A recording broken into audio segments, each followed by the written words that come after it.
just give a little appetizer. Tell me more, Granny. Just a little appetizer. I think that would be fun to do. What was the Great Depression like? You're listening to the Laughing Couple podcast with your hosts, Brittany and Ryan Ostafy. Join them weekly as they discuss topics such as relationships, kids, sex, parenting, all unfiltered and all with a healthy dose of laughter. Please welcome your hosts, Brittany and Ryan Ostafy. I feel like we need like a Christmas jingle because it's kind of like a holiday. Not by you. Ding, ding, ding, ling, do. Not by you. Giddy up, let's go. Okay, go ahead. Yeah. We have the lovely Hailey back. We had her on, man, how long has it been, Hailey? Almost 3 years. Oh my gosh. Is that the beginning of this strange 3-year phenomenon? We literally reference those episodes so often. Like there were so many good nuggets. So we obviously had to have you back. But this episode, we're going to be talking a lot about like the stress that comes in the holidays and relationships. And Hailey Patry is literally an incredible person. And she has so much wisdom and insight into this. So it's going to be a great episode. Fun facts. Hailey Patry was the very first interview we ever did on this podcast. And more importantly... Well, not more importantly. Equally as important, Hailey Patry is the voice of the Laughing Couple. She's the intro. So if you recognize the voice and think, how do I recognize this voice? It's because our intro is Hailey Patry. It's a good voice. It's a little sexier in the intro than when we're talking, but it is sexy. You're right. It is definitely sexy. I love it. I just love you both so much, and I love how real and raw and awesome you are. So any way I can hang out on the show, it's always a pleasure. You're the awesome. Best. Okay, we're gonna do a little I love you and you're annoying, but we want to base it on the holidays and your partner. So what's one thing that your partner does that is super frustrating, specifically around the holidays? We know the awkward toots, and if you've listened to our podcast in previous years with Hailey, there's a tooting episode. Not my tooting though. No. This is a Jeremy tooting, but. Holiday Jeremy's a different story. So true. Well, my I love you and you're annoying about my amazing, wonderful husband is that he makes fun of me for the amount of stuff I buy for his family. So we've been together for almost 13 years and I do the shopping, the wrapping, the romantic card writing. Right. And it's like, dude, if I'm going to love on you to this level and do all of it, all you need to say is, Thank you. Which foot should I rub first? Right. There's no space for making fun of your personal elf shopper. But all joking aside, I know he appreciates it. And I love to love on his family. But no more making fun of the winter's bills, okay? Yeah, exactly. If you're wanting me to do this, also like maybe some of it's for you. You need like a shopping fee, right? Like you're like, well, I'm doing all of this. So like I also picked up a few things for myself as like a finder's fee. I feel like that's decent. More comfortable shopping. I know who subscribes to that theory. That's why I never give you the receipt. You're like, let me see what we bought everyone. I'm like, you don't need to see it. Yeah. Christmas comes, everyone's opening the gifts because Brittany's the default parent, right? Obviously. All the gifts are being opened and I'm calculating in my head what I remember looking at that at Toys R Us. I remember looking at that at Toys R Us. I remember looking at that at Walmart. I'm like, wait a second, that doesn't equate to our Visa bill. My own gift. Oh, this is such a beautiful sweater from Marshall's that I got. Santa was here. And tell me my size and my color and my favorite store. Santa knows. Santa knows. Santa. Okay, that was a really good one. I like that. You're pretty good because you know that I do a lot of that stuff, and you're like, whatever we need to buy, just do it. Yeah. I just want people to be happy during the holidays. Well, it's like a present for Ryan to watch what we get sometimes because he's like, that's what my dad was like growing up. He would be like, I wonder what we got you guys because he didn't know. Like my mom got everything. You say to the kids, you're like, ask daddy, what did we get you? Exactly. Yeah. The truth is, Hailey, we've learned over the course of 12 years being together that I am not allowed to do the shopping, not because I'm not good at it, but because I don't stop. Ryan is definitely the overspender, I also feel like you are a last minute person as well. And like, I don't like that. So it'll be like, well, whatever, I'm last minute, so let's just spend the money because like we don't have any other option type thing. That's not altogether true, but I get it. I'm the type of person that if someone tells me they want something or need something 6 months ago, I won't forget it. And come Christmas, I'll buy it. Even though it's excessively whatever, I'll just buy it because I know that that's what they wanted. That's true. Yeah. So much love. So much love. I usually like to be wrapped by November 25th. And I haven't even started this year because I'm trying to convince the family to let us buy them a vacation instead of stuff that goes in wrapping paper. But I've not succeeded just yet. Honestly, I didn't know where you were going with I just want to be wrapped. I was like, is this your own gift from your husband? It's funny. For doing everything. Were you going the same way? No, but when she said all I want is something rubbed, I didn't go to feet. Oh my God. I'm like, I'm going to dodge that. This is what happens when the three of us are together. Ridiculous. I'm okay. Like, Haley, where are you going with I do want to talk about some maybe some topics that I think will be really relevant to a lot of couples. The first one being you briefly said to us how to be like inclusive and sensitive to each other's spouses within the holidays. What does that mean? And I think that when you bring two families together, both coming from different generational traditions and then like mixing them, it can get really messy. So how do you set that up before the holidays powerfully so that both people in the relationship feel like they've been heard?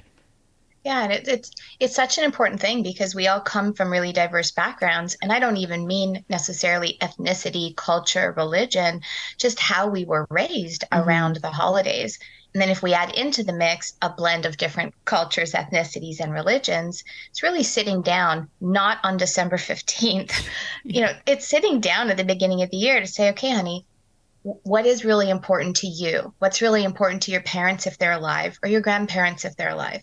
Here's what's really important to our family. We also like to do something for charity or to give back. So it's putting on the table what's yours, what's mine, and what are we going to agree on that will be ours so that we build a holiday context big enough to honor both people's needs and preferences. Plus, one person might be all giddy up excited for the holidays, and the other might find it to be a time where they're missing somebody who's maybe looking down on them from above, depending on what their beliefs are. They're not excited about the holiday. They're sad. They're dealing with grief.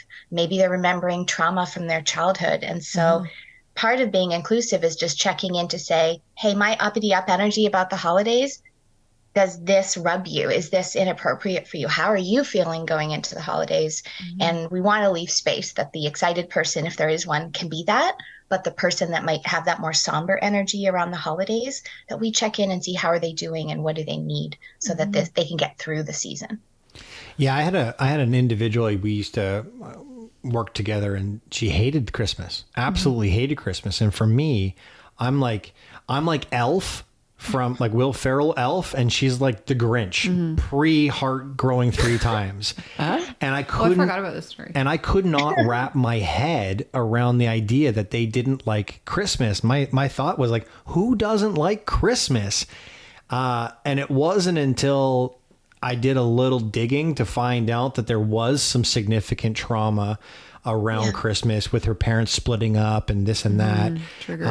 And then that's when I recognized, okay, not everybody had my mom and dad and my sisters and my cousins, and not everyone had the experience of Christmas that I had. And it wasn't until I recognized that I thought, well, I'm making this girl wrong for hating Christmas, and she has every reason to not like it. Yeah, and it's not a lot different from Mother's Day, Father's Day, and Valentine's Day. If you just got dumped or cheated on or your partner passed away, Valentine's Day is not going to be a happy time for you.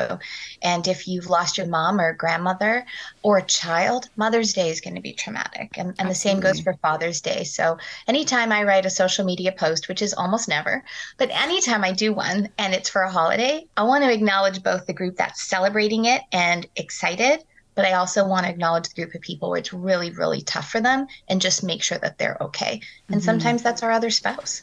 What are your thoughts on, like, I was thinking about this before the podcast. I feel like you say, like, sit down at the beginning of the year, kind of lay out what you expect.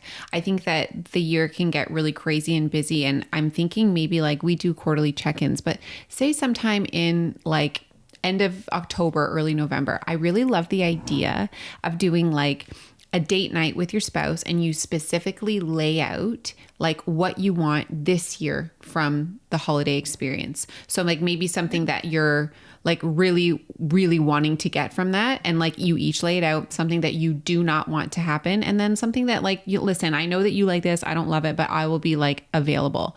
I think that that sets up like the couple like powerfully to be expect, first of all, these are my conditions of satisfaction. This is what I want to happen. And then they might change, you know, per holiday, per year. I think that's 100%. Wow. Let me just give myself a pat on the back. Yeah, girl, I hire you in my practice. It is such a great idea because it's our job to teach people how to love us. And one of the ways we do that is we don't keep secret conversations. We don't wish for things and hope our partner's going to get them right or wait for them to screw it up. You know, if we're wishing for something, we got to put that on the table and let our partner know what it is, but why, not just the what. Why? So if you're to ask for something and you don't share the why, it might not land for your partner, just how meaningful this is for you. And when we're talking about it, talk about boundaries. Like your mother or mother-in-law is welcome to visit, but she needs to not stay for 2 weeks. Right. Or your cousin that gets really drunk and does inappropriate things in front of the kids, that person's not invited this year. We talk about what's going to, as you said, what would be awesome, what are you okay with, and what is definitely not acceptable for you. Yeah. And like maybe making like an event of it. Like, oh, you know what? It's our pregame for the holidays. And if you don't drink, that's fine. If you do, like we go out, we have a glass of wine and we literally just like lay it all out like in a note and we have it here. So you're kind of pumped up and you're ready for the holidays. Or like just make it traditional, make it fun, because it shouldn't be like a daunting conversation. It should be like effective communication that you both know you're going to come out of the conversation feeling a little bit more confident about what's to come, because the holidays are insane, like so chaotic. Yeah. And you talk about boundaries, and we have discussed this before, but it's like the one thing I feel like in the holidays that gets real messy, because you know what I mean? Like, how do you deal with that? Like with boundaries within your family and your in-laws, like that's very delicate. That's an important subject, especially because a lot of folks over the last 3 years have had a decline in their mood, mental health, and behavior. So we might have to reaffirm some of those boundaries. The boundaries are cool because they don't just keep things out. They keep the icky stuff out. They also keep the good stuff in. So if there's things that are really precious or sacred to your family, things that you want to be included, you know, for your kids or for each other, boundaries are not only protective this way. And so when it comes to holiday boundaries, we've got some family rules. There's a certain volume and certain swear words where they happen, we're out. Certain behaviors, if they start, we just kiss everybody on the cheek, we pack up and we go. So every family gets to decide what's okay for them and what's not. And just because it's the holidays doesn't mean bad behavior is welcome. Do you have any tips on like approaching this really awkward conversation, maybe with a mother-in-law or a brother-in-law? Like, how do you approach it? And obviously blame it on the kids, dynamic. Britt. Oh, that's blame it on the kids. It's like, okay, whoever this person is, mother-in-law, father-in-law, uncle, I really, really love you. We've had so many fun times together. I notice every once in a while when the second bottle gets opened, some words fly out that I can't have my kids hear. So I'm really hoping this year we get to stay to the end of the dinner. But I'm just letting you know in advance, I love you. I love the fun part. But if we crack that, whatever it is, second bottle and these words start coming, we're just going to do a round of hugs and kisses and we're going to pack up. It's out of no disrespect for you. I just got to protect the kids' ears. And so you'll be cool if that happens, right? You know, if it doesn't happen, we stay. If it does happen, we go. And every time it doesn't happen, we'll stay. Every time it happens, we'll go. The idea of blaming the children. Yeah, you know, Cooper's been saying some inappropriate things lately, and we want to try to limit that. So part of limiting him saying those things is not allowing him to hear these certain things. I can definitely blame Cooper for a lot of things. I have one like that. Now, Hailey, what I love about your relationship with Jeremy, every time we do have the privilege to talk to you before a podcast, after a podcast, or like randomly throughout the year, is how committed the two of you are to your relationship first. The holidays, I find, and I'm guilty of this, I know that we're guilty of this, we put so much of us into other people, into our kids, into our parents, into the in-laws, into the aunts and uncles and the nieces and the nephews. We very rarely focus on us for the month of December. Now, one of the things that you talk about in your book and some of the things that you and I have talked about is making time during these times for your partner. Can we For dive a holiday? Can a we dive date, into that? A holiday. That's cute. Yeah, well, can we dive into what that would look like and how important that actually is? I love this topic because the statistics tell us couples who date each other at least once a week are 3.5 times happier than couples that don't. So honestly, no matter what your love language is, having that little bit of quality time together in your marriage, it's non-negotiable. It's like oxygen. And so I would bookend the stressful stuff with a tune-up quality time for the marriage. So if you know you're going into a 5-day blitz of New Year, or if your family celebrates Christmas, for example, if you've got Christmas Eve, Christmas Day, Boxing Day, recovery, New Year's Eve, if you've got that 6-day run, why not plan something around December 20th and January 2nd, so that you and your partner have a way to get your batteries revved up before you go into the marathon of entertaining, and then something to reset after and just process and say, how was it for you? I missed you. What was good? What do we need to tweak? And tell your kids the truth. Tell your family the truth. Everyone deserves you in your best mood. How do we accomplish that? We take some alone time for self, and we take some alone time for the couple. And holidays are so much fun. There's so many, regardless of what climate you live in, because I know you two have listeners all over the world. There's beautiful light displays. There's lots of markets and craft fairs. There's live music. There's a ton of stuff to do around this time of year that costs almost nothing, where you can just be together, get outside, enjoy, and get ready for what's coming. I love the idea of that too, and like have one partner plan the pre-date, like pre-chaos and then post-chaos date. So each person is kind of taking responsibility there. And it's funny you say this, like check in, because we are so guilty of this, whether we're hosting a party or we're like with family for some sort of holiday. Ryan and I like literally don't speak. Like at the end of the 3 days, we're like, holy shit, how are you? Like I haven't talked to you. Hi, what's your name? I forgot what your kids look like. In between, like, watching all of the nieces and nephews, catching up with family, it's very rare that we get to speak. So I adore this idea, because then we can kind of check in with each other afterwards, be like, did you know this happened, XYZ, and get it out of your system and really just experience like things that I didn't know happened for him and vice versa. What's funny, Britt? Think of it like your wedding day. So if you and Ryan were to go down memory lane to your wedding day, one of the greatest tips that I would give couples is all-inclusive bar. Separate from that. Sorry. Yeah. Go and hide for 20 or 30 minutes. Like hide in the bridal suite, hide in the limo, hide in a big bathroom. Just have a moment where you can giggle together, have a chat, have a kiss, have something to eat. Your guests won't even notice because there's so much hoopla going on, but just hide and regroup for a second. And if you've got 20 people at a house and you've got lots of aunts, uncles, or grandparents potentially around with your kids, right, go hide for 10 minutes upstairs, run upstairs, steal a kiss, and just be like, baby, how's it going? I'm freaking out. I need you to take over on the appies. Bring a flask. Like whatever it takes. But I think people have made the holidays about retail. They've made the holidays about gifting, and they've made the holidays about entertaining. But we could make the holidays about connecting. We could make them about gratitude. We could make them about memories, tradition, customs. We could make them about giving back and community and ending a year strong and going into the next year strong. So if those are our intentions, then we have to put them in the calendar too, not just the big party and the big spend and the big indulgence.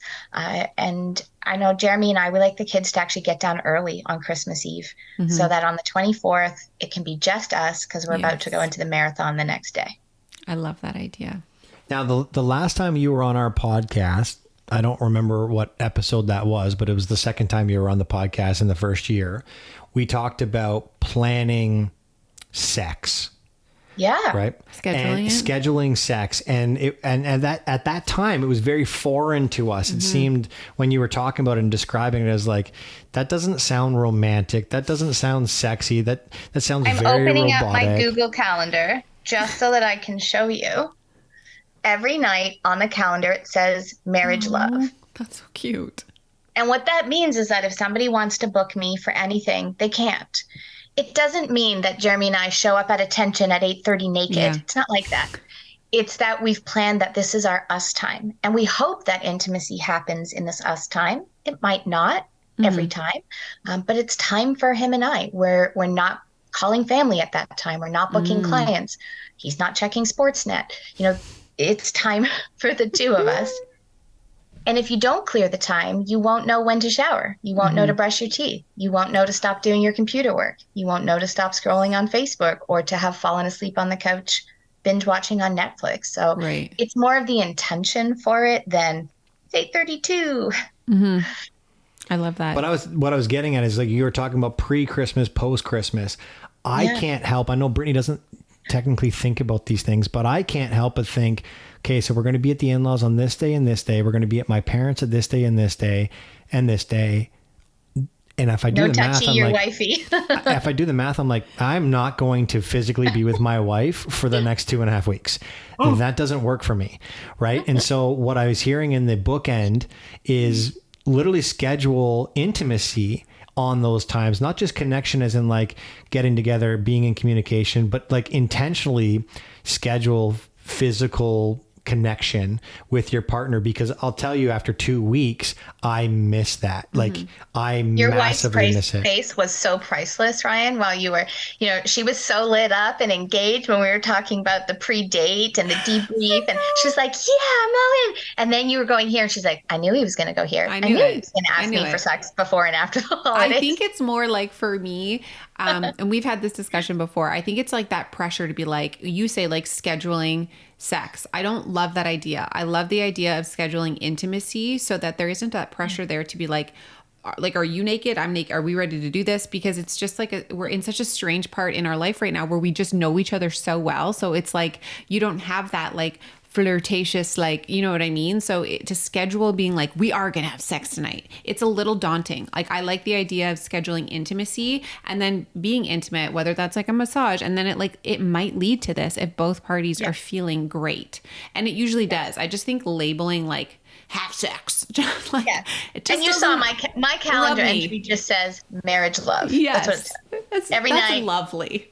8:30 marriage love. Now, I know what I hope it means. Yes. And it may or may not go there, but yeah, it's all around. I think everything we're talking about with the holidays, staying happy, getting through them, being solid as a couple when you go in and come out, it's our intention. Yeah. If we have the right intention, we're going to make better choices, and those better choices are going to lead to better connection. But certainly, I think it's amazing if you're going to go into a 2.5 week run, you each teach each other how you need to be loved. One of you might say, you can love me by helping with the laundry, the apps, chopping vegetables, entertaining our kids, and sending me a few I look beautiful messages. That's how you could love me before the holidays. The other person, Ryan, he might say the way you could love me is just sleep with me before the holidays and sleep with me in between and sleep with me after. And then I'll know you love me and I can handle our mothers better. Yes. So it's everyone's job to just tell your partner what would make it work for you. I feel like I have such a good idea. At some point, yeah, here it goes. It is. You're gonna like this one. Oh, okay. At some point in both of our big family get-togethers, I'm gonna send you a dirty text message when we're with everyone, just so that I can see your face, just to like add a little spice. It's gonna be like when your granny's like just talking about something from her childhood, and I'm gonna be like, I'm gonna stop. Yeah, but Britt, then he's gonna buy you vibrating underwear for the holidays. Literally, so true. I was waiting for her to stop talking. I was waiting for you to stop talking because I was going to say, Brittany, we have a tool that I can control. That no one would know you're wearing. Of this. I don't want to be like, I don't want to experience that when I'm with the family. I just want to like, just give a little appetizer. Tell me more, Granny. Just a little appetizer. I think that would be fun to do. What was the Great Depression like? Right? She doesn't want to be tortured during the holidays. She just wants you to be tortured. Just like Wanting it's her. more like, here's an appetizer. Like, you'll have the meal in a couple of days. Like, it's just, this is something to get you excited about it. And I'm just going to rev you up by putting it to like volume 6. I will not wear those underwear. All right. Okay, let's pivot. I have a question about, I have 2 questions. The first part is, I feel like we are at a point in our life right now, and a lot of our friends who are like, we have our growing families. Most of us have younger children. And we are in this like really difficult time about our like transferring or passing the torch. So both of our mothers love Christmas. And I mean like full blown obsessed, and they love to host, and they love to do all of the things and decorate the children, the memories. It's amazing. They're adult elves. Yes. So, it's a lot, and we enjoy it. Like, I've always grown up and I've had really incredible memories at Christmas, and so has Ryan. Although those memories are still here, it's also freaking exhausting because we are packing up our entire family, and we have so much shit, like so much shit. When do we respectfully say, hey, could we maybe pass this torch if you're wanting to? And like, we host every other 3 or 4 years. Like, do you know what I mean? So that, because we also travel like a long way to go visit. And so the idea of like having them come to me, or us going to my sister-in-law's house, like passing it, right, without offending them, because they love to host so much. But at the same time, I would love a year where I'm not like dead ass exhausted. Do you know, like, does this make sense? And I know a lot of other people feel this way. Total sense. And I love that you imagine not being dead ass exhausted to host it at your house, Britt. I think it's that just is awesome. it's a different exhausting. Like, I think that like waking up on Christmas Day, I've always had this like idea, and I mentioned this to Ryan, and he was like, absolutely not. No, I love the chaos of Christmas. But this is where we have like these conditions of satisfaction. Like, last year was twofold. Like, it was really shitty because we actually all had COVID during Christmas, and we didn't get to see our family, which was so hard. But there was a very small part of me on Christmas Day that was like, this is lovely, because it was just my family and there was no chaos. And Brittany was over COVID. So we all had COVID. No, you didn't. And Brittany, I had COVID. I got COVID on Christmas. Oh, maybe you did. I'm dead ass tired. I felt great. I'm dead ass tired dealing with COVID. Brittany's is completed 10-day quarantine. Okay. She's feeling great. She loved I don't life. have to see anyone. Listen, so it's let's answer Christmas your question, Day. Britt. Let's answer that question, because this is something that families go through, not just in December. They go through it when they're planning a wedding. They go through it around how to raise kids. They go through it around every subject that families have had a set in stone way of doing things. And now this younger generation wants to make some enhancements. Changes. Mm-hmm. So I'd say the best time to talk about it is when it's come on your mind, it's come on your heart, and you have spoken to your partner about it. And we did it in our own family. So in my husband's family, my mother-in-law is like what you described. She puts aside funding every month for the entire year so that her Christmas budget is intact. She goes all out. She has an entire bedroom in her house that accumulates the gifts leading up to the season. That is They load the tree 3 times for 3 different groups of people, because that's how much stuff goes into it. And it's really important to her. Also, because there's been some matriarchs that have passed away, it's really important to her to keep that tradition. Right. We recognize if you frame it as an opportunity, there's a way to keep parts of the tradition alive and pass the torch. So at some point, my sister-in-law said, hey, I have a little bit more space in the kitchen. No, we could all fit here. Mm-hmm. You could still make your key dishes, but you wouldn't have to do everything. Right. So this year, Christmas is going to be at my sister-in-law's instead of my mother-in-law's, which is a big deal. For 7 years in a row, I was saying, could we do Secret Santa instead of 36 gifts? Right. And it was a no and a no and a no. But eventually everyone went through some financial changes. And we asked again, and they said, yeah, we can start doing Secret Santa. We suggested for years, how about we just buy gifts for the kids and experiences for the adults? Right. And so sometimes you're going to ask a lot of times before change happens. That's why I wouldn't wait at all to make the ask, because you might not get the yes this year. And I think when we want anything, we start by acknowledging what's good and then asking for the change. So I'd start by saying to your mom, mother-in-law, thank you. Like, we have a lifetime worth of memories. You've worked so hard. You've put in so much effort. You've done so much. Our memory bank is so complete. Thank you Right. for all of that. And we're requesting that every other year we have a chill Christmas morning. And we'll It's not come even join you. Yes. I love that idea. And it's not like I truly love going up to Ryan's parents' place because my brother doesn't have any kids. So this is like the time that our kids are so floored because all of the cousins are there and we love it. And honestly, like my in-laws are incredible. Like the meal, everything is like all out. It's more like I think it just comes from my own traditions as a child. I remember Christmas Day was like off limits. Like we literally woke up and it was just our unit. And I truly had the best memories that day because like me and my family would play board games. Then as we got older, like my brother would go to the movies on Christmas Day and like it would be these like small traditions that I'm having a hard time like Maybe trying you can to protect the time. So what we do in our family, we have to ourselves until 2 o'clock on Christmas Day. So we can wake up, the kids can see the coconut footprints that look like snow. We can do just the five of us, our core five. We can be in PJs. Jeremy makes a big, pancake breakfast. And then we go to my mother-in-law's after 2 o'clock. So we get a part of that day to protect just for us. I think some families have to design that hybrid where you protect some of what you need for you, give them some of what they're asking to be traditional. So what would be your ideal Christmas, Brett, if it was up to you? I think that we struggle because Ryan's parents are 3 hours away. So as much as I would love the 2 o'clock, I'd be like, no problem. Cause we usually leave at noon, which is like decent, but then we're not getting there till 3. Right. So also like driving for 3 hours in the middle of December is a little scary sometimes too, because it's quite far and we don't know what the weather's going to be like. Ideally, I would love to like spend the whole day at our house and be there for Christmas Eve, like for Christmas Day Eve. Like I love that because we do Christmas Day for the cousins and the nieces and nephews the following day. So Boxing Day, right? Yeah, No. we do Boxing Day for my father-in-law's family. That's his Christmas. Right. I think it's just like I'm really holding on to this. Like I just want our family, our unit to build these memories as well without missing out on like the big family, right? Because I love them both. Like, if I'm hearing you correctly, it sounds like you're just asking to leave at 3 o'clock instead of noon.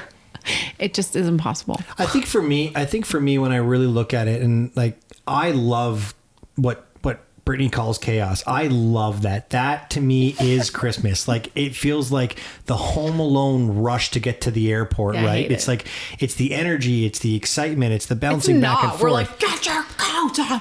Like it's not fun. I love it. But what I hear from my wife is that creates stress for her. And so I'd say for me, looking at our kids at 8 and 4, when it's 8 and 12, it might be a different story because that's when they would want to play board games with us at home and sit down. But as them being such small kids, getting there and the chaos of it and seeing their cousins and all that stuff, this might be something that we can work our way towards as they start becoming more independent and wanting their own alone time or whatever, to be able to say, okay, listen, as the Ostafy family, we're going to sit there and we're going to leave at 3 o'clock and we're going to meet you guys at 7 o'clock at night and we're going to have the late dinner and we're going to do this thing. And then in the morning, we're going to celebrate Christmas with you guys. I see that as a plan. And there's so many ways to do it, you guys. One way to do it would be make it part of your tradition to pick the coolest hotel that becomes your every year Christmas Eve hotel. And you get to wake up in their city, which I happen to know where it is. It's near some very cute winter spots. And you guys wake up in your hotel and you do the big breakfast and you chill and you play games and you do your PJs and you're a 10-minute drive to the in-laws. So you get to have the whole day. That becomes the tradition. Or pick a different day. In our family, we celebrate some things the day before or the day after, so we don't have to share and we don't have to fight. I don't mind if we do Mother's Day for all the moms on Sunday. We can do mine on Saturday. So Yeah, I feel love like that. a person too. Yeah. Maybe you guys make Christmas Eve, the 23rd, as how your kids and your core 4 get that big Christmas Eve feeling. And then all day on the 24th is your PJ games awesome day. It's a really good idea. The main answer is you come to the table to talk about it as soon as it's on your heart and on your mind. Yeah. You get out your creative caps and figure out how could we make it work? Or how could we make it work my way and your way at least half of the time if we can't come up with a solution that works for both of us all of the time? I think just to end that, I think part of my want for that too is that I feel like on Christmas morning, we have those couple hours and then the kids like rip their gifts open and then bye. You know, like they don't get to like experience them and enjoy them. And I'm like, why did we spend all of this money? And they're just like, meh, like they're more just like open, let's move on. Like I want them to sit. I want them to play. I want to learn things. I want them to show me. And we don't really get that. So I think that this year is going to be a bit different. My parents are actually leaving before Christmas this year and we're celebrating them like a bit early. They go to Florida. So we might just be able to change some things around for our family, but you're right. It definitely comes down to like that communication. Do you have something to ask? Yes. Okay. Well, I do, because I know that we're running out of time for you. We had a guest on 2 Christmases ago who talked about the financial burden of Christmas. And she talked about creating January's Visa bill backwards. Now, in pre-interview conversations, you talked about creating an outcome for the holidays and working your way backwards, non-financial. I think that's a great place for us to have a conversation before we go in a different direction with each other today. Yeah. And, it's such an important consideration because there's some things, let's look at New Year's resolutions for a second. Most folks that do New Year's resolutions think about their waistline and their bank account. They think body and money, and then it falls flat. And they forget to set meaningful goals about their family, their connection, their mental health, their contribution, or their personal growth. But since most people are thinking about their money, why do we forget that in December, only to deal with a balloon in January that causes real stress? And part of it is because partners have different spending styles. And so that is a consideration. With different financial personalities. Ultimately, you're going to do all your money with purpose, how you earn it, spend it, save it, invest it, give it. But for couples to get a plan in mind, I like to have what I call a Money Monday date. And this is a chance as a couple to just take 5 minutes and say, honey, we're really flush this week, or we need to be really tight this week. We have an investment opportunity, or we just had a big expense on the car and we've got to be pretty careful. It's whether you are financially joint, financially separate, or hybrid, it's having that talk so that somebody doesn't gulp in January when they see all the bills, and somebody isn't then sitting on their hands feeling really embarrassed about not talking about it. Jeremy and I always talk about, is this a big Christmas or is it a cautious Christmas? And how can we still make our gifting really meaningful if we're doing it with a budget conscious energy? I find, because we've moved to like an e-commerce style of a lifestyle where whatever we want, we click on it and it shows up at our door the next day or the day after. I'm finding Christmas being a lot harder to buy gifts for the kids because they literally have everything. When I grew up, you got something for your birthday, you got something for Easter, you got something for maybe Thanksgiving, you got something for Christmas. That was it.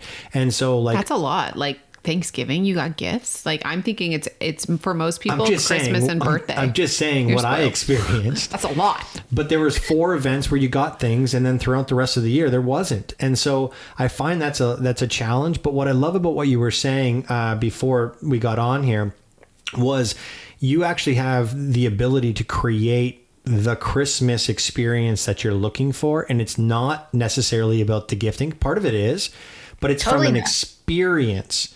And I think that's the one thing that we don't think about because of the chaos and all of that stuff is like, what are we actually trying to create here? So I'm dying to tell you what we do for our kids in recent years, because I think it's something that a lot of families would really love. We date each of our kids. And I have 3 boys. So what that looks like is I spend alone time with each of the 3 of them. Jer spends alone time with each of the 3 of them. And around the holidays and their birthdays, we give them the choice. Is there something that you really, really want? Or would you rather pick the city and we go do a hotel weekend? And so we take one of our little guys absolutely loves to go to an indoor water park. And instead of buying him a ton of stuff he's going to forget about in 3 months, we'll spend the same amount of money, but give him a weekend that he's going to talk about for a long, long, long time. One of our other kiddos really loves to go to Niagara Falls and do all the things.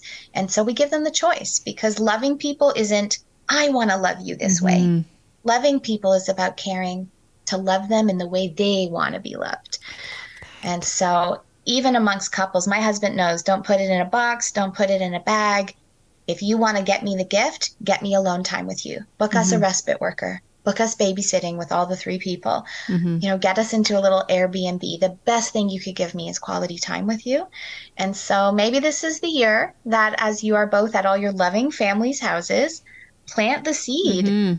Talk about the unnecessary stuff. Talk about cool shows you want to go to, or adventures, or day trips, or hotel stays. Talk about the kind of memories and see who's in your audience. I bet there are other members of your family that are going to go, friggin' thank you. Somebody had to bring this up. I'm glad it was you. Okay. So we're just going to say thank you, first of all, for all of this amazing information. And we are going to link Hailey's stuff. It's already on our website, but we'll put it in the show notes. Hailey is incredible. If you text her, like literally text her, Don't call her. Text her. Don't be weird. Just text her. She'll give you a free digital copy of her book called Happy Love, which is incredible. It's literally, there's so much information in that book for couples. Like it's really, really good. We have literally the traveling pants of sisterhood, or whatever that thing gave is. It to all of our friends. To that book. Yeah, it's amazing. That book has been in every neighbor's house. All you have to do is like text her and say, hey, I heard your interview on the Laughing Couple, and she'll send you a copy. And also, like, Hailey does like amazing coaching for couples. So please reach out to her because you will not be disappointed. Thank you so much. This was lovely, as always. We love you.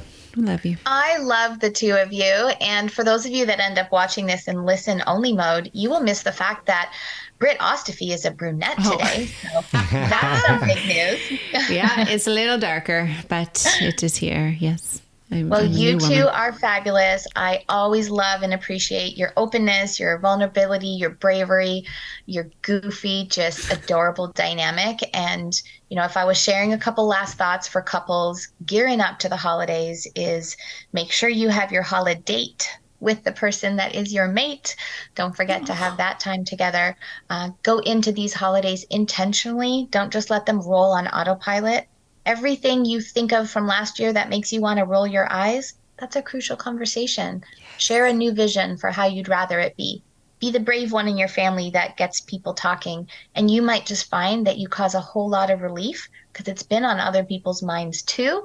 They're waiting for some brave person to bring it up and say, hey, can we shake up the traditions a little? And when it comes to different preferences from one spouse to another, or one family to the other, consider choosing a whole different date, like the day before or the day after, maybe an every other year solution, or at least present your case to each other for why this is so important and agree to try it. What's the harm in trying it for just 1 year? You might all love it. So you might all say, we're going back to tradition. That really didn't work. Tradition, so it is. I love it. It's Thank you so much. It's just a Christmas dinner. That's true. I love Hailey, it. we love you. Thank you so much. Appreciate you. Love you both. Have an amazing holiday. Merry Christmas. Aside from my soul.